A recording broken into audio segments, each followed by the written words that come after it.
शुक्रगुज़ार हूँ कि गवर्नमेंट का कि जितनी भी हेरिटेज और म्यूज़ियम के हिसाब से शहर श्रीनगर में, क्योंकि ये एक जिसको हम कश्मीरी में पिरवर कहते हैं वो है, जिधर आस्थान हैं या जो बड़ी-बड़ी हेरिटेज साइट्स हैं उनको मेंटेन करने के लिए मैंने कुछ प्रोजेक्ट्स दिए थे, जिसमें शहर श्रीनगर में बहुत ज़्यादा हैं।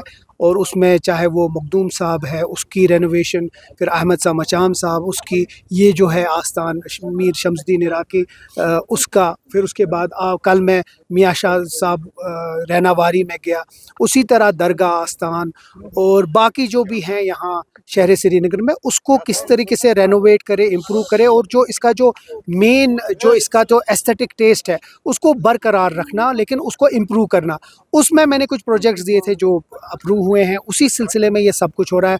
कल जब परसों उमर अब्दुल्ला साहब ने हमारे दरगाह के गेट्स किए, उसी तरह 2-4 और इलाके हैं, रहनावारी में है, वहाँ कर रहे हैं। तो कोशिश यही है कि हर जगह पहुँचना। मैं फिर से वही कह रहा हूँ कि शहर श्रीनगर को खूबसूरत बनाना है, एस्थेटिक बनाना है। अगर आप बाहर के इस्लामिक कंट्रीज़ में जाएँगे तो उनके जो गेट्स होते हैं वो बड़े एस्थेटिक टेस्ट में होते हैं, तो वो भी इम्पोर्टेंट है। लेकिन उसके साथ-साथ जो ड्रेनेज है, सीवरेज है, उसका इम्प्रूवमेंट बहुत अहम है। मैं अभी भी मानता हूँ जो स्मार्ट सिटी था वो एक मेजर फेलियर था, जहाँ उनने डाउनटाउन का सीवेज नहीं किया, तो मुझे लगता है उसमें किसी न तो किसी तरीके से कोताही हुई, जो आज हम उसको इम्प्रूवमेंट कर रहे हैं। तनवीर साहब, फर्स्ट टाइम हमने देखा पब्लिक सर्विस कमीशन के एग्ज़ाम को लेके कंट्रोवर्सी हुई है और जो एलजी ने ट्वीट्स के क्लैरिफिकेशन दी और ये कहा कि फाइल्स के हवाले से हमारे पास ये आई थी, ये नहीं आई थी। So how do you see overall this controversy और कैसे रिएक्ट करेंगे जो एलजी ऑफिस से ट्वीट्स हुए थे? अफ़सोस है कि होना नहीं चाहिए था, क्योंकि अगर आपने कोई चीज़ पिछले 2-3-4 सालों से की थी, तो आज उसी चीज़ के लिए आपने क्वेरीज़ उठाने का क्या गर्ज़ था? अगर जो ये केएस एस्पिरेंट्स का जो यहाँ की जो चुनिंदा सरकार ने उन्हें अप्रूवल देकर भेज दिया था, तो उसमें दूसरी कोई बात नहीं होनी चाहिए थी, उसको अप्रूव करने देना चाहिए था। तो क्वेरीज़ उठाना ही ये था कि किसी तरीके से इसमें डिले टैक्टिक्स हो, और वही अफ़सोस हुआ, वो हुआ। और हमने बार-बार वही बात कही, जो चीज़ 2024, 2023 में ठीक था, तो वो 2025 में ठीक क्यों नहीं है? वही हमने बात उठाई। अब अफ़सोस है कि इसको इतना ब्लो अप हो गया है, ये होना नहीं चाहिए। हमारे छोटे बच्चे हैं जो ये अपना एग्ज़ाम देना चाहते हैं, रिलैक्सेशन माँग रहे हैं। जब पिछले साल ठीक था, उससे पहले साल था, इस बार भी ठीक था। अब उन्हें क्वेरीज़ भेजी है, उम्मीद करते हैं, क्योंकि अब उसमें दूसरी एक प्रॉब्लम हो गई कि जीएडी ने वो पीएससी के पास भेजा, क्योंकि उसमें सवाल ही वैसे थे। तो पीएससी अब वापस भेजेगा जीएडी, और हम उम्मीद करते हैं कि अगले कुछ दिनों में हम गवर्नर साहब को वो भेज दें, एलजी साहब को, और वो अप्रूव हो जाए। लेकिन उसके साथ-साथ, क्योंकि जो ये जहाज़ का मसला हुआ, जो यहाँ बहुत सारे बच्चे पूरे मुल्क में थे, वो आ नहीं सकते थे। उसी लिए उमर साहब ने एक चिट्ठी भेजी थी पीएससी चेयरमैन, पहले उसके साथ बात हुई। सीएम सेक्रेटेरिएट ने बार-बार चेयरमैन जेके पीएससी से बात की कि इस वक्त मुझे नहीं लगता, बहुत सारे मुल्क हैं, बहुत सारे स्टेट्स हैं जहाँ जिन लोगों ने वो डिले किया है या पोस्टपोन किया है एग्ज़ाम, वो यहाँ भी वही होना चाहिए। अफ़सोस है कि वो नहीं करा, और वही बात मैं फिर से बोलता हूँ, ये ड्यूअल पावर सेंटर उसी में तबाह करता है।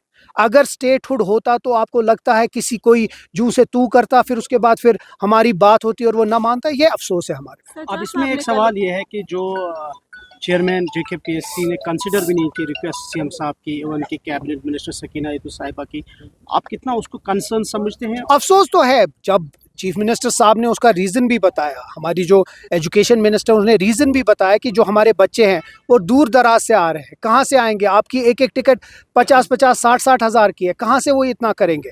जब जेन्युइन कंसर्न था, और उसके बावजूद जब किसी अफ़सर को लगता है, और बार-बार उमर साहब कहता है, अगर किसी अफ़सर को लगता है कि मैं उसको ट्रांसफ़र नहीं कर सकता हूँ, वो अफ़सर अपनी मनमानी करेगा, और वही चीज़ यहाँ हो रहा है। इसीलिए आपकी वसादत से मैं फिर से एक और बार अपील करूँगा कि स्टेटहुड का रेस्टोरेशन, हर एक चीज़ में जो जम्मू कश्मीर के मसाइल है उसका हल है इस वक्त स्टेटहुड, और वो रेस्टोर होना चाहिए। तो इसी मामले पर कल सजाद तनी लोन ने प्रेस कॉन्फ्रेंस के दौरान कहा कि जो हमारे सीएम है वो विक्टिम प्ले कर रहे हैं और वो स्टूडेंट्स का करियर डिमोलिश कर रहे हैं।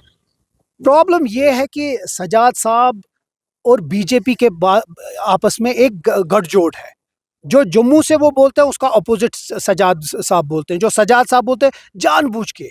अगर इन लोगों ने 2014 में एक ही कैबिनेट में नहीं बैठे होते तो 2019 नहीं हुआ होता। 2019 नहीं हुआ होता तो जिस चीज़ से जम्मू कश्मीर के लोग इस वक्त जूझ रहे हैं शायद वो नहीं होता। तो सजाद साहब को पहले अपने गिरेबान में जाकर चाहिए। और क्योंकि अब वो ब्लॉगर है, मुझे लगता है वो अब आपकी जगह भी लेने वाले हैं, तो मुझे लगता है उनसे यही मोदबाना गुजारिश होगी कि आप ये फिर हमारे ऊपर छोड़ दीजिए, या तो इतनी हिम्मत रखिए कि दिल्ली वालों को बोलिए कि दिल्ली वालों ने जिस तरह गलतियां की हैं उस गलतियों को बेटा, क्योंकि देखिए इस सब चीज़ में कोई भी राजभवन को कसूरवार नहीं ठहरा रहा है, कोई दिल्ली को कसूरवार नहीं ठहरा रहा है, क्योंकि उनको पता है उनको डिक्टेशन आई है कि किसी तरीके से नेशनल कॉन्फ्रेंस को करें और वही वो कर रहे हैं।